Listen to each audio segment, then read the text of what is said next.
Today's episode comes from my monthly segment on American Family Radio's Dr. Nurse Mama Show.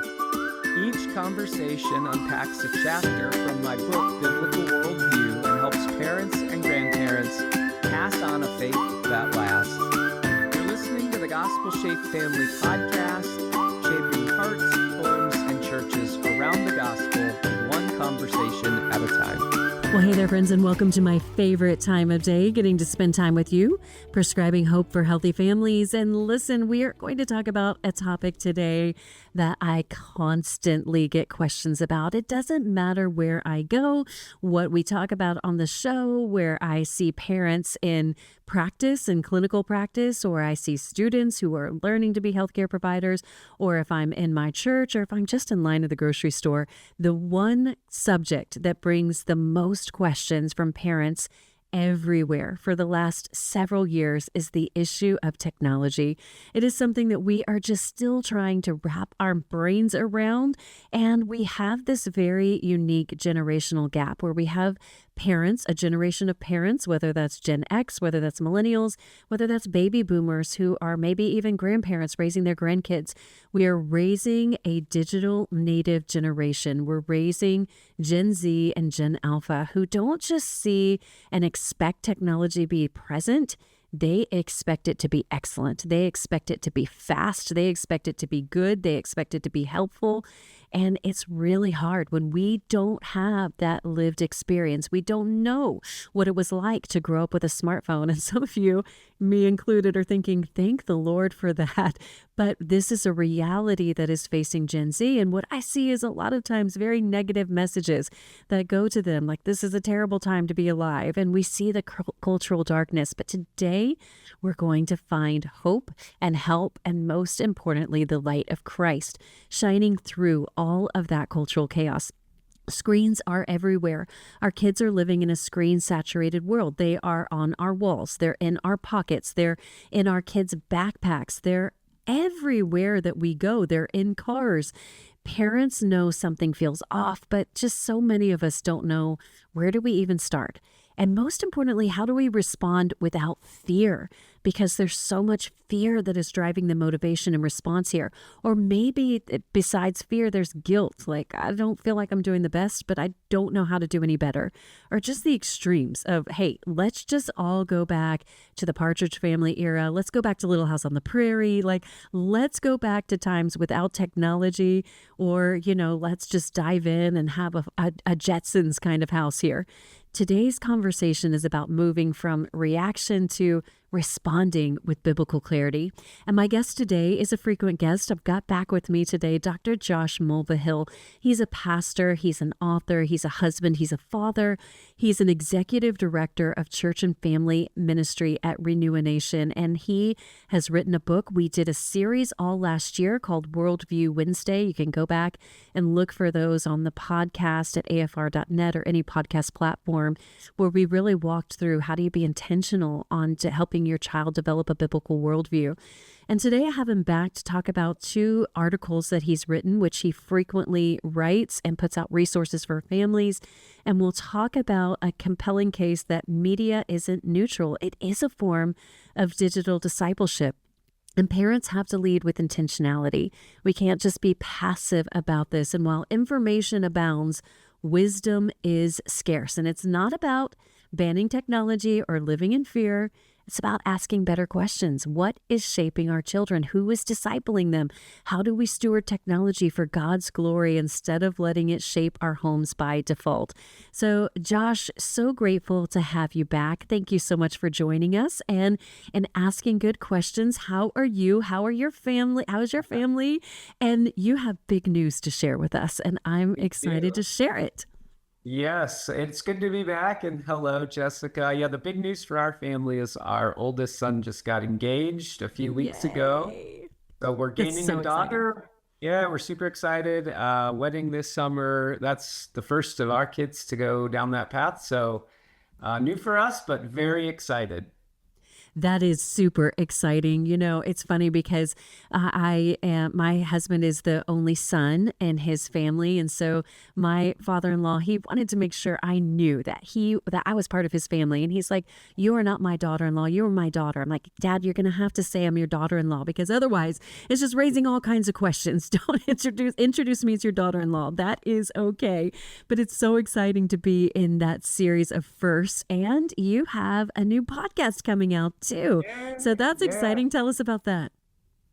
It's called the Gospel Shaped Family Podcast, and the hope is that it helps people develop a biblical worldview, especially in their parenting and grandparenting. So we talk about subjects along those lines. It's my wife and I. So if you've ever listened to a couple podcasts, they just have a little bit of a fun dynamic because of that aspect. So conversational, grab coffee with us as we talk about our life and what that looks like with our kids. And then we hit just a broad range of topics. So we just covered having, how do you navigate crushes with kids? We're kind of down this path, obviously, with our son getting married and with, February, the month of love. Our kids, it seems to generate these things in the world we live in, both in school, especially in February, but just the idea that everybody should have a boyfriend or a girlfriend early on. And so that was one of the recent ones we talked about. We just covered eating healthy in the new year. I don't even know if you know this, Jessica. I think I've told you, but we live on a farm. We Yeah. moved out to this farm like 5 years ago for the whole purpose of helping us eat healthy. We raise most of our meat and dairy and eggs. It's a lot of work, but it has resulted in a general better health for our family. And that was a big lifestyle change for us. So, that we just, in like that episode, we talked through some of a biblical perspective of food. Our body doesn't belong to us. It's a temple of the Spirit. It belongs to the Lord. And we want to treat it well.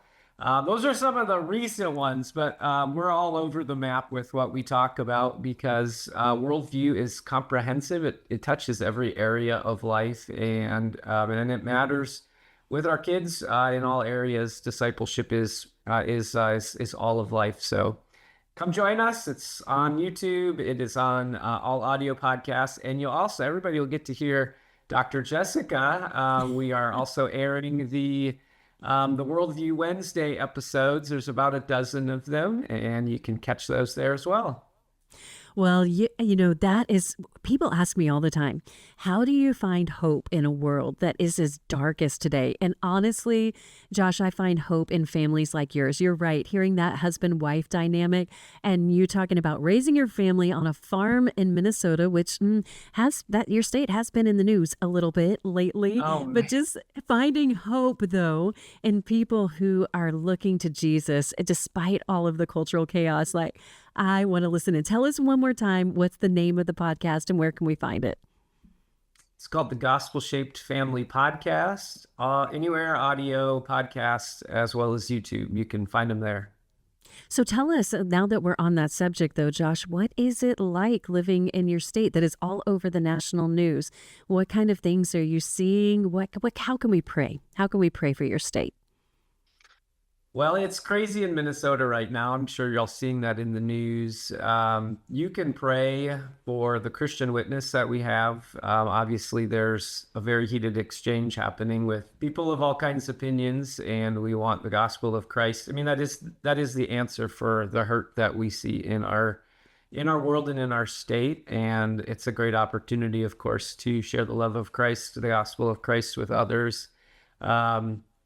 It's a challenging time to live in with our state, and we were the center of the storm with everything that happened and transpired with George Floyd. It kind of feels like round two is happening here, and I'm always hesitant to jump into these kind of cultural issues right in the moment because I want to give time for the dust to settle, to get clarity scripturally around some of the issues that are occurring with the topics that are at hand. But So I don't know if you want to go into the whole immigration side of thing and what's happening in Minnesota. But I will say a couple of things. One, nations and borders are biblical. It's a good thing. Borders are where bad ideas end and good ideas begin. You can just see that in the differences between nations. And so, with that in mind, when there are people that are in our country, the idea of a sojourner, the idea of a, foreigner, there is a hospitality, a blessing that we want to have to them, just like we would to anybody that's coming to our home, expected or unexpected. We have that biblical hospitality. But what I'm seeing right now, so I'll say with that, we have 10 plus million people in our nation that have come here, in a way that is not healthy, and it's transforming our country. And so there, I do support law enforcement getting a handle on that in a way that protects human dignity in the process. It's going to be messy. Whenever you have 10 plus million people come into a country, it's going to be messy to clean up. It should follow law in the process. So, with this mindset of what's happening in Minnesota, I'm seeing the same kind of playbook played out that was happening with George Floyd, in the sense that we had a lot of conversation about oppression and oppressors, and that's a Marxist kind of worldview. And so when we get into the realm of immigrant, if it falls into that same kind of conversation category of oppressor and oppression, it really is moving forward kind of a Marxist playbook. And so I want to encourage Christians not to get caught up in that kind of ideological argument. And you're seeing that pretty regularly in the media right now, where the immigrant is the oppressed and the government or whoever else is in support is the oppressor. And so we want to break out of that and operate according to biblical categories and biblical framework within how we're thinking about immigration and how we are thinking about the sojourner and the foreigner. Just like race was often co-opted by kind of a liberal progressive mindset to, this happened right out of the gate with George Floyd. We saw narratives around equity and BLM, and it kind of co-opted. And of course, the Bible says a lot about race and justice.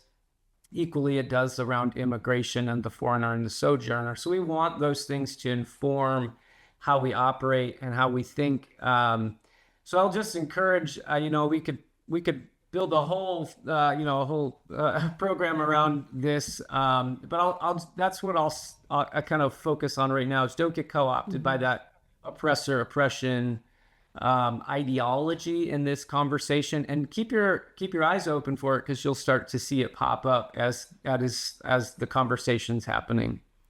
Well, Josh, it's good to hear your experience. And I mean, you're right, is just scratching the surface. You're talking about very, very complex issues that require a lot of care and that are nuanced. And some of these issues are difficult to talk about. And we see division even within the church. And that brings us exactly back to what we're going to talk about. And as we're coming up on our first break, I'll let our listeners know that what I am concerned about is all of the social media messaging that happens. And we see such polarization, and we see such characterization of narratives. And this is something that our kids are swimming in. And if they look at one video, then the algorithm detects that curiosity. The algorithm doesn't have a soul. It doesn't say, oh, here's what's best for your kid. Oh, here's the messages about this, and trying to interpret these really complex situations that are happening that can have disturbing images that they see. The algorithm is not saying, oh, okay, here's how to help your kid navigate that, but it is happening. And if unless your kid is living under a rock, even if they don't have social media, even if they don't have smartphones, they're exposed to conversations with kids who do. This is what kids are talking about. So when we come back, we are going to talk about formation. How do we take all of these messages that are coming in, the conflicting messages, even conflicting messages that happen within the church community, and how do we direct them back to a biblical worldview? How do we find hope in a world that seems to be addicted to the doom scroll? Well, we'll talk about that when we come back with Dr. Josh Mulvihill. Listen, I'll see you on the other side of this break.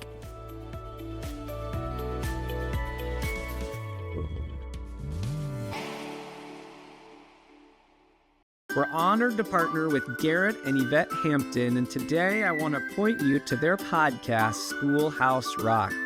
Each episode will help you disciple your children and capture a biblical vision for education. If you're a home educator or you've even thought about home educating your children, this podcast is for you. Their guests have incredible expertise and powerful testimonies. We've been great friends for many years, and I encourage you to subscribe so you don't miss any episodes. Schoolhouse Rock is working hard to bring biblical truth to your family. You can find them on YouTube, Spotify, or wherever you get your podcasts.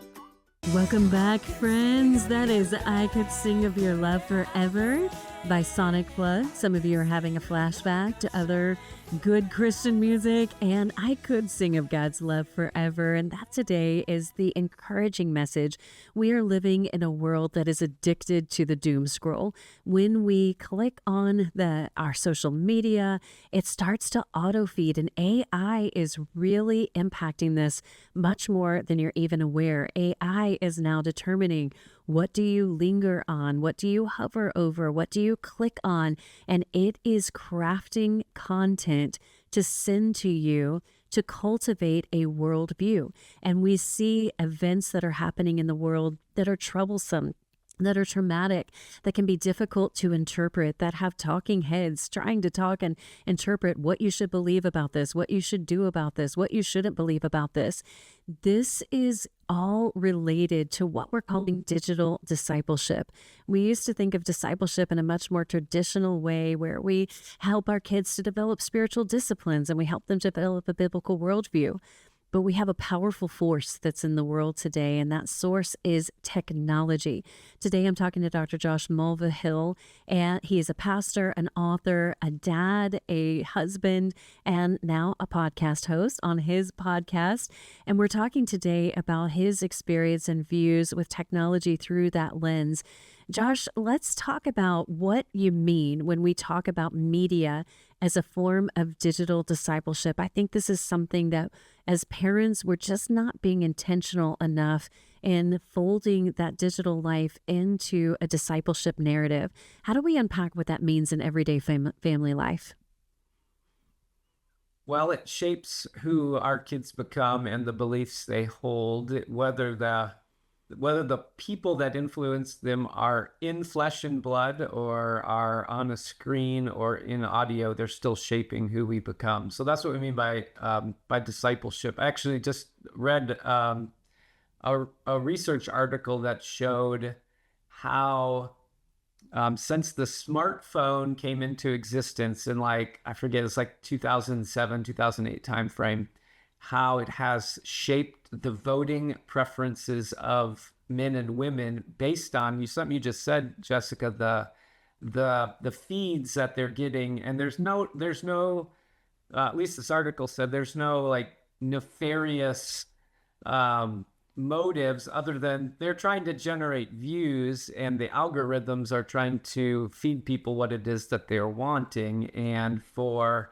women versus men, the voting gap is about, I think it was 25 points that females have gone left versus males, based on, and you could see the voting change, the voting changes that happened as the smartphone came in. And I'm just stating that as a example of how screens and media shape us, sometimes that we don't even know, as we're looking at not only as our kids, but us as adults as well. And, we start seeing what's on these screens and we think, oh, I can withstand, I'm set in my beliefs, or I'm locked in. I know God's word really well. It's not going to move me. But it is a powerful, powerful thing, what we have with screens. So 100% is we're in the forming process forever. The early days are the most impactful from a worldview shaping standpoint, but it's just super critical for all of us to be really mindful about what is going into our children's minds, their hearts and their minds, as well as our own, and so it is shaping them. The average amount of time that a child spends on the screen today, this is elementary age, is 7 hours, and for teenagers it's 9 hours. And so you start adding up the amount of hours in a year, it ends up being over 100 hours, 100 days combined when you add that daily.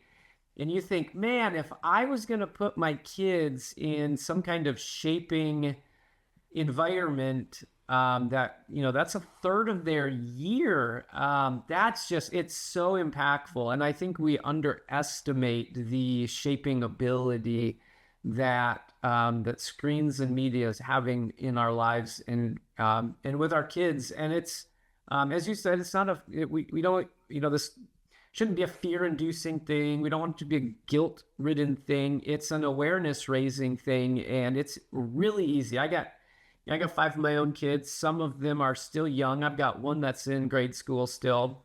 The rest are all teens. And it's just, screens are invasive, and they're the thing we all deal with. We're not going to go back to the era of, Laura Ingalls Wilder and have no screens. But I wish. we do have to, but where, I think there's some critical questions. I'd love to hear your thoughts about these, Jessica. And these are questions every parent asks. When do I give my child a phone, a smartphone? Mm-hmm. How much time should they spend when they are on devices? When should they access social media? Those are good questions. I'd love to hear what your thoughts are on that, Jessica, and what you've done with your family. Well, Josh, I have thoughts. I definitely have thoughts. And first of all, in response, I'll answer your questions here in just a second, but it really strikes me how much the world has changed, because I think about my generation even, which I'm not, I don't think I'm that old. My kids troll me for being born in literally the previous century because it boggles their mind that I was born in the 1900s. But, I think about growing up. I lived with my grandparents for a long time. We would watch Walter Cronkite or another news media anchor that delivered the news in a more factual way than is done now. Cable news was just in its infancy. It was just the rise of talk radio where we had all these commentaries. So you would see the facts and you would unpack them with your family and you would talk about them around the dinner table and you would interpret that through that lens. And now I'm so concerned about the rise of vicarious credibility. It is so easy for an influencer to get credibility. Oh, if so-and-so that I respect follows them, well, then this person must be credible. And we have all of these competing messages. But the one thing that cuts through all of that, the one thing that's more influential is the family relationship. And research shows that if you have a strong relationship, parent-child relationship, that influence will last all others. And so instead of trying to be the talking heads in our kids' lives, we need to be the relationship connector. And then that gives us credibility. But to answer your questions, I do have some specific. You said when to get a smartphone, how much time should they spend on it, and when should they get social media? I actually have some really simple answers for this. So when should they get a smartphone? First of all, delay it as long as possible, as long as you can. Every family has different situations. There are some families who may be navigating a divorce where kids are going from one household to the other, or other specific situations. Maybe they're working out on the farm and they need a phone, to be able to communicate or that kind of thing. But so look at your family situation, but there actually is a tool that was put together by AT&T and by the American Academy of Pediatrics. It's actually pretty good. You can search it on the internet, and it talks about developmental readiness. Where's the starting point for a conversation on that? So I say as long as possible until at least age 13, longer if you can, and then when your child is developmentally ready. Another important thing for me on this, Josh, is that not every kid in every family is going to be ready at the same age. I think that's a big mistake we make as parents to say, to set milestones by age. You can have a smartphone when you're 16. Everybody gets one when they're 16. No, everyone gets one when they're ready, and make it contractual in nature. When you exhibit these characteristics, these developmental traits, these responsibilities, then you get this privilege. It's all responsibility and privilege. Question number 2, how much time should they spend?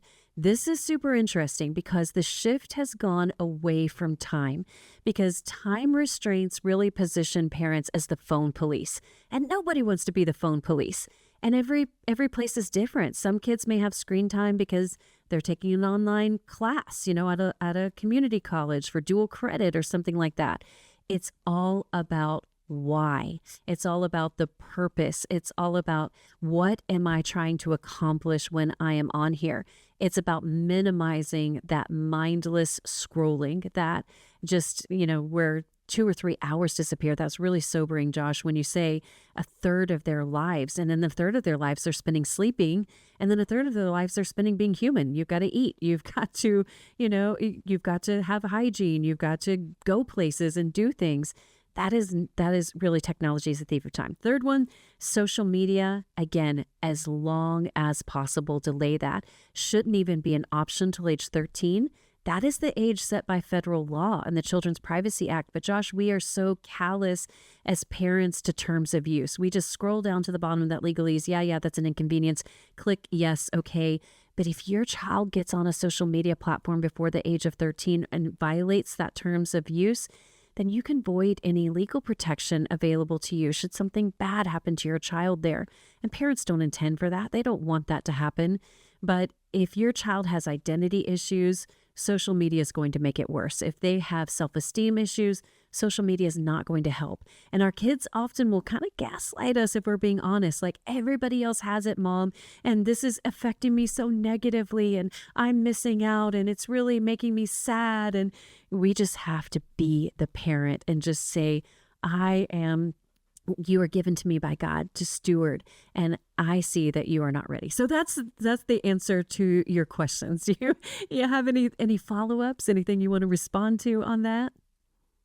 I love your answer and delay as long as possible, and I would agree with that 100%. There's so many research statistics out on the impact, just the mental health impact, the impact on a person's self-identity, and the impact on the sleep and all. I mean, there's so many things, the addictive nature of it, and they tend to be on the not great side when you start to see those kinds of things. And so I also agree with what you said. What's the purpose for having these things? And should there be a good purpose? It makes total sense. And,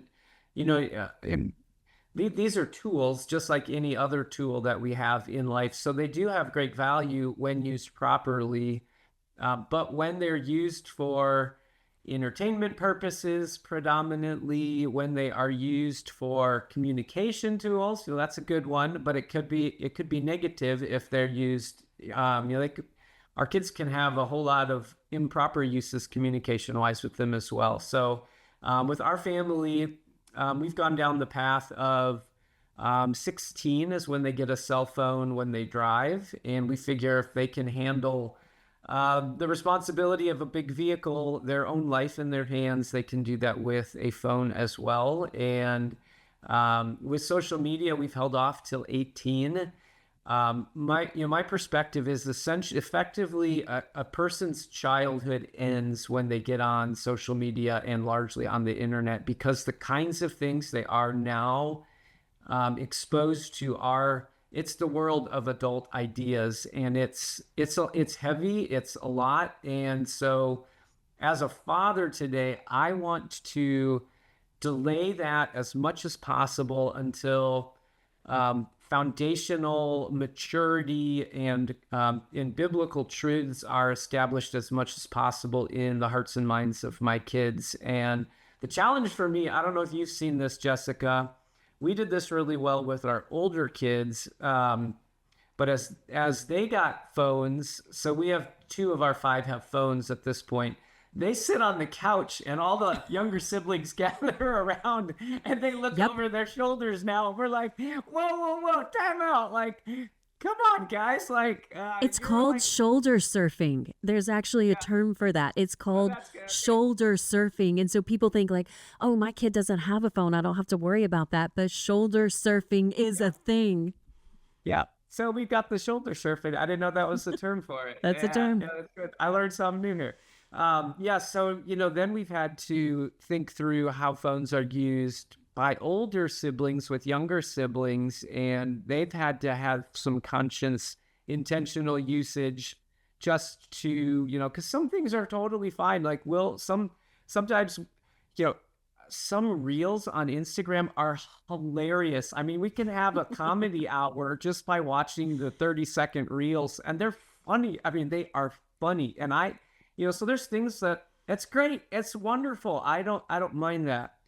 But as I sometimes say, these are like razor sharp knives and guns and things that, we use regularly in our lives out on our farm, but they can also do a ton of damage. We wouldn't give our kids those kinds of tools without proper guidance and training. And in my view, screens today fit in that same kind of category. They are very useful. They're a wonderful tool. Well, when proper training and guidance is given, but we need to treat them with that same level of respect that it can cause as much damage as those other kinds of things in their life. And if we saw a screen with that same, held that same kind of respect for it and said, okay, let's think through. It would change everything. Yeah. It would change everything, Josh. We're already at our second break. I can't believe that. But I said that, parents are so worried about weapons at school, but almost every child carries in their backpack a weapon that is so powerful because it holds the power of the tongue. And we know with the Bible, what James tells us about that. And I have so much more to say about that. I love, Josh, that you delay as long as possible, and setting certain ages allows you the opportunity to strengthen your relationship, to be able to maximize your influence. Listen, we got a lot more about digital discipleship when we come back. We want to take a break and thank our sponsor, Renew a Nation. If you've benefited from the Gospel Shaped Family podcast, consider hopping online and making a tax-deductible donation at renewanation.org today. Your generous donations make this podcast possible and further our work to help children develop a biblical worldview. Also, if you've enjoyed this episode, you can support us by leaving a 5-star review wherever you listen. This helps us grow and reach more families with a biblical worldview. Now back to the show. Welcome back, friends. That is Known by Taryn Wells. And hey, this is a powerful truth today because kids today are more digitally connected than any generation before them. But what this generation wants more than anything is to be known, to be seen, to be known, to be loved. And we have such a great opportunity as their parents, as their grandparents, as other adults who are invested in spiritual formation for Gen Z, Gen Alpha, and the generation already being born behind them, yet to be named. We have such an opportunity for digital discipleship. Now, we have always been invested since the beginning of the spread of the gospel. We have been instructed on how to disciple our families, how to communicate the truths, and how to create a rich legacy, a heritage of faith. But in today's world, that discipleship really needs to extend to the digital arena. And I'm talking today to Dr. Josh Mulvihill, an author, a speaker, a pastor, a dad, a husband who is living this with 5 kids of his own. And we're talking about how do we even start? And I think, Josh, once parents recognize this, they tend to just kind of get stuck and get paralyzed by fear. And we need to move that awareness to action. Now, every family is a little bit different. And we've even talked about how our families have been a little bit different. But the commonality is being intentional in the approach. And Josh, I have been that family. My husband and I have been that family. My kids know what they will call as the humiliation of a flip phone.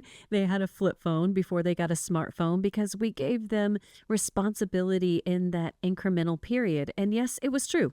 All their friends around them had a smartphone, but we had already established that we, as your parents, have been given this great privilege, this great blessing of raising you, and we are going to steward that in the best way that we know.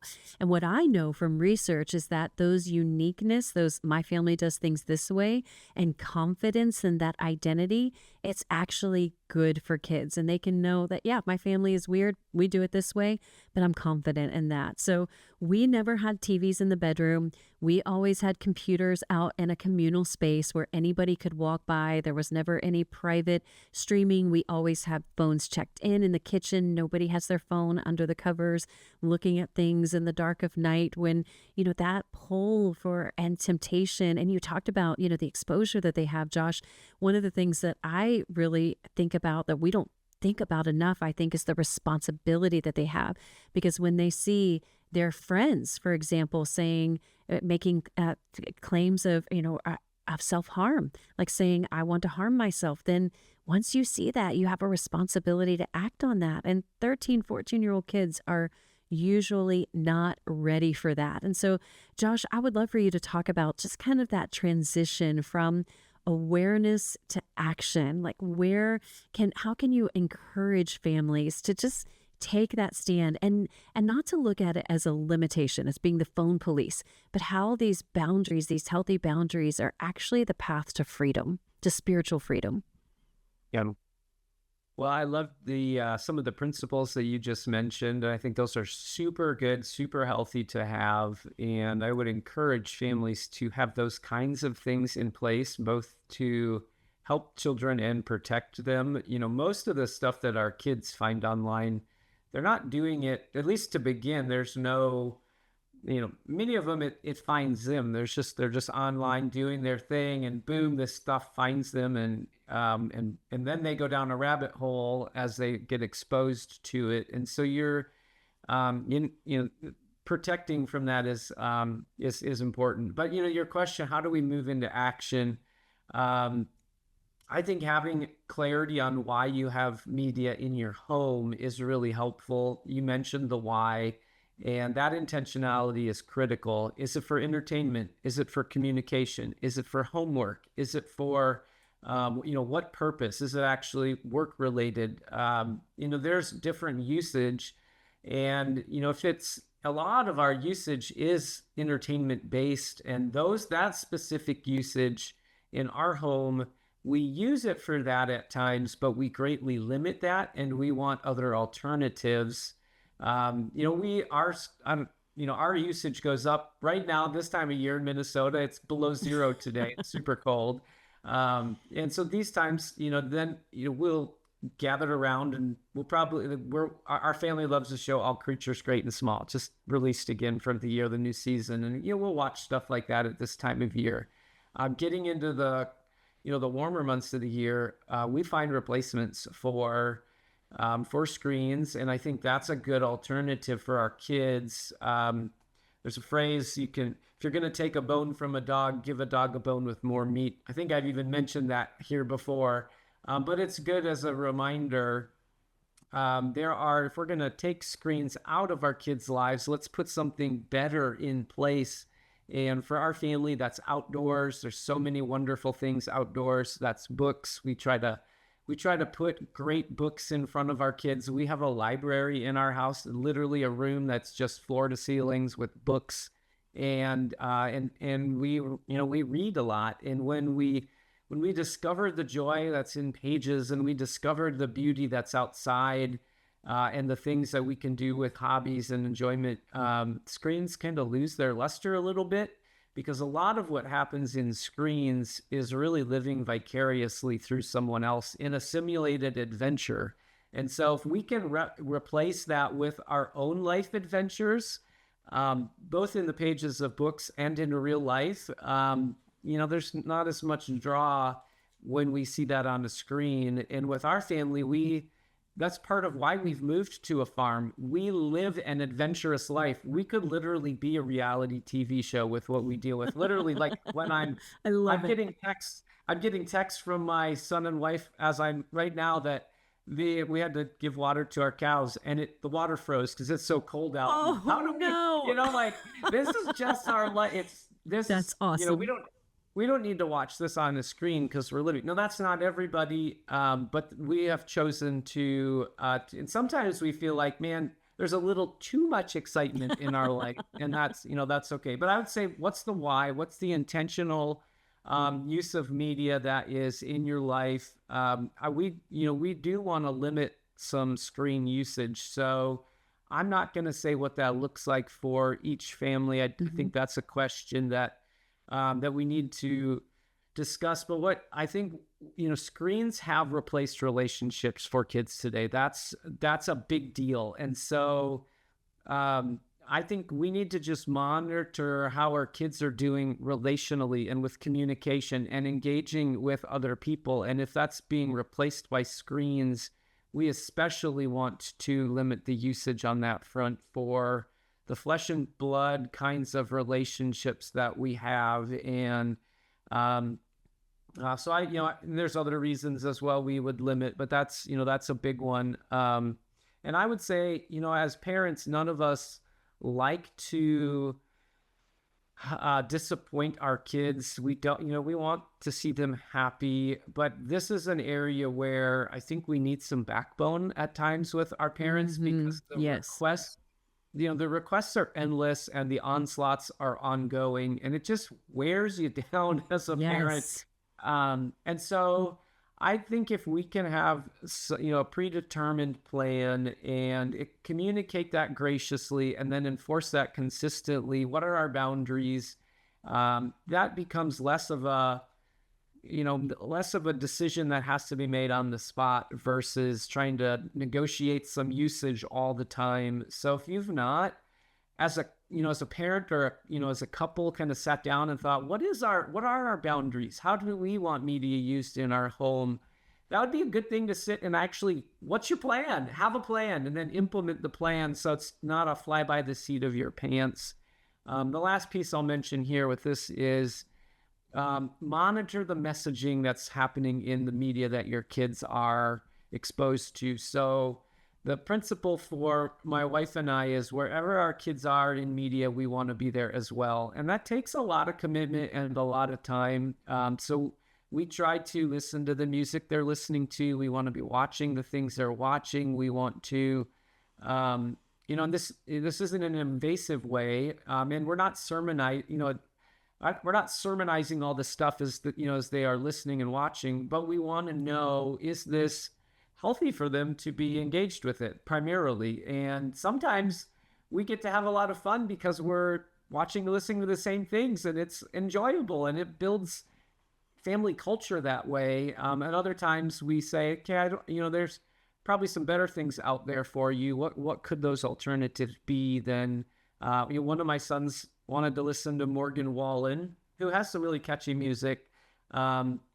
He has a lot of music that sings about drug or alcohol and sexual lyrics and some swearing, not a ton, but enough that I'm like, there's probably a better alternative than Morgan. His music's just got some low-level stuff in it that's just, this doesn't align with what I would see in Scripture. Is there a better alternative out there? And yes, there is. Let's find those. And so, we're having those kinds of conversations regularly with our kids, and I'm sure as parents, it's helpful to guide our kids into some good options. And there are tons out there. There's a lot of good media that we can utilize as families.